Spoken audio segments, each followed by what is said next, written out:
We have a big problem in Brockton. The big problem I have in Brockton is the power plant. Power plant is my problem because we've been fighting that since the beginning. I run, I testify, all that. And we Caverians, I can hear on time, so I want a time to talk.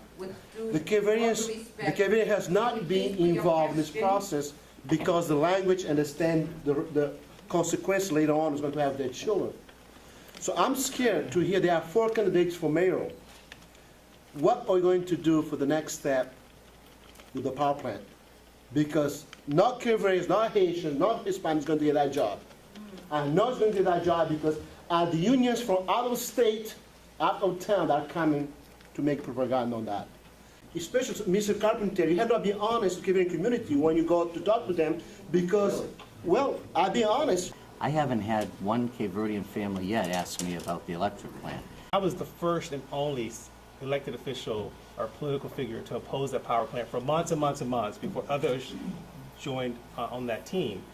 I'll tell you why I oppose it. There are some key components as it relates to the Cape Verdean community. Those bad industries are oftentimes built in poor and minority communities.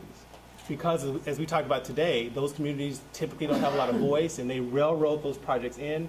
It's a health factor. If you look at the community members who are in that part of the city, they're mostly Cape Verdean families and kids who will be breathing in that pollution. And that kind of project just doesn't fall from the sky.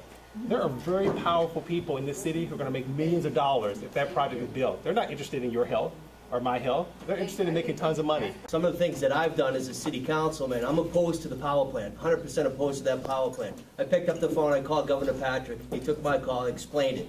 The lawsuit, so I have to be very careful about what I say and how I address it, but you know that I have strong opposition to it, and we continue to fight it. So I'm sorry, but I have to be careful about that.